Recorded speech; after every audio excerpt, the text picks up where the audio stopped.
Hey, I'm Justyblox, and we're doing something a little different in this episode. We're looking at a game that I'm really excited to get my hands on, in all fairness. This game is planned to come out in the future. How close? I don't know. This is the Wilds of Osoroth. I'm hoping I said that right, but this game looks brilliant. Now, I've got a few screenshots here that you'll see different creatures, there's some biome pictures, there's some fish pictures, which I presume is like fish for the ocean, so clearly that says there's going to be ocean creatures. This is very much, from the sound of it, on the sort of same lines as Creatures of Sonoria, and that's why I'm looking at it. It very much reminds me of it, and it looks brilliant.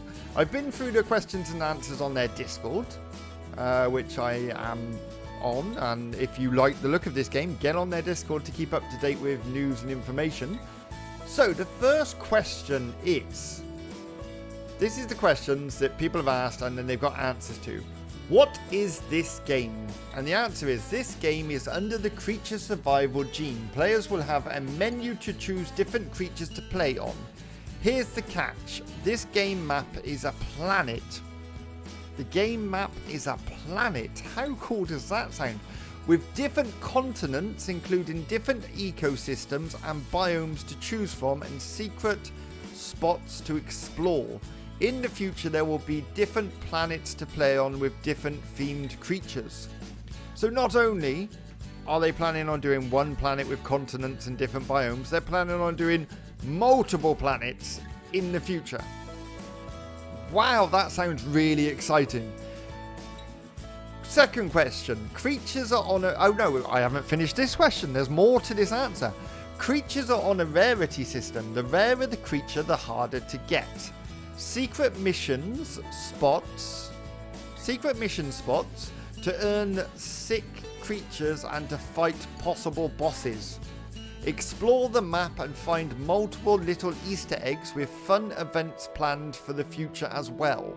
So it sounds like they've got lots of plans for the future.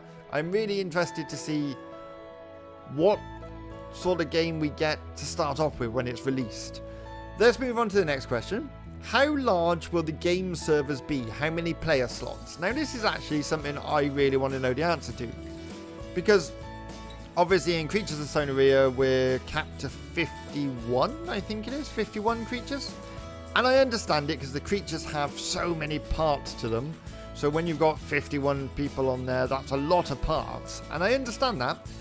But it does make the world feel a bit lifeless sometimes.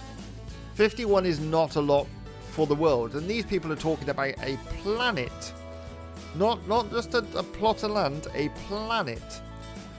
So, when I think of a planet, I'm expecting a lot of people to be able to play on that planet. Their answer to that question is, we aren't 100% sure yet, and there are few factors that go into what the server size can be. So ultimately, they have no idea at this point, which is fair enough. Next question, how many creatures would you, the devs, like to have prepared, playable, before the beta? And their answer is as many as possible. That's fair enough. It doesn't sound like they've got a set amount planned. They're just going to try and get as many creatures playable before the beta as possible. Surely they've got a target they're working to. Share what the target is. Give us some excitement.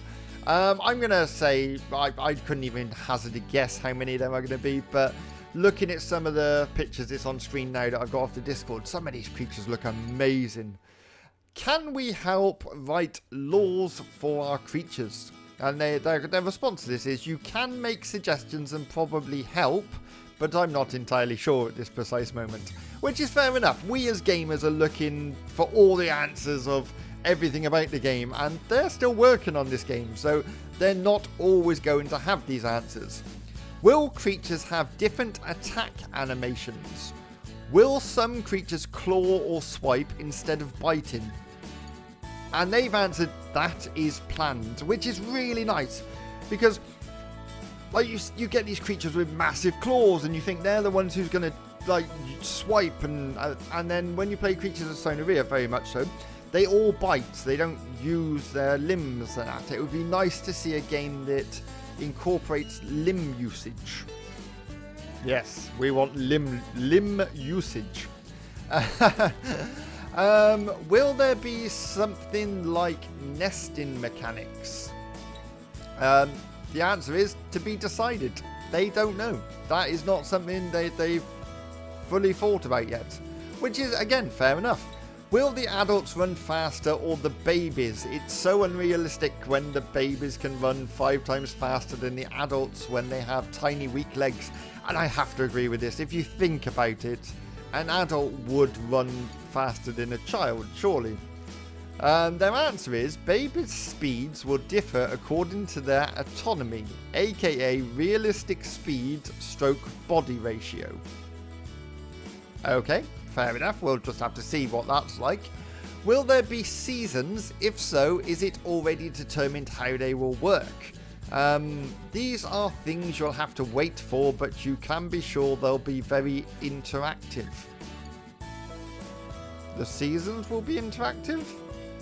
Now that makes me excited, because I've always said I'd like a game where the food moves with the seasons. So yes, it's cold here, so there's no vegetation growing at the moment, but it's raining further across the lands over towards the south or whatever it was, and that's where the rains have gone at this moment. So the animals would have to follow, a bit like the in Africa. The animals follow the rain because the rain brings with it life and plants, and that's their food. Which brings me on to the next question, which again I'm really happy with the answer to this. Will herbivores eat different types of plants, or will they all eat the same? Now this is a good question, because not all herbivores eat the same plants, and their answer is actually really interesting. There will be many options for food for both types of creature. There will be plants that are poisonous and only a handful of creatures can eat, and vice versa. It won't be boring, and you'll have to be careful as to not eat something your creature cannot digest. That's really nice. We're not just all going to wander around eating the same plant. There is going to be different plants for different creatures, and those plants could possibly make you ill if you eat them and it's not your normal food. Will there be other diets other than herbivore, omnivore and carnivore? And they've put preferably yes. We have geovores and insectivores already. They've already got those, which means there is creatures that can go, their diet relies on insects.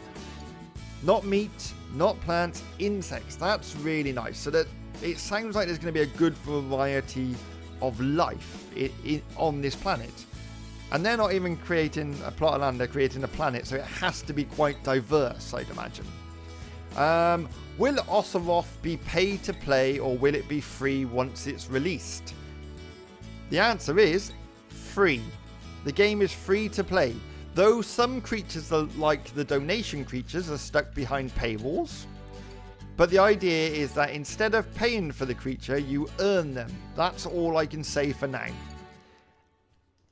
And I think that gives us a good overall impression of what their overall plan is for the Wilds of Osoroth. And it makes me really, really excited. I cannot wait to play this game. If you like the look of it, if you're interested in it, get onto their Discord. I'll pop the link in the description below. And as soon as I get any more information on this game, I will be putting it out on the channel. So if you haven't subscribed already, do it, because then you won't miss the news as it comes. And until next time, I'll see you again.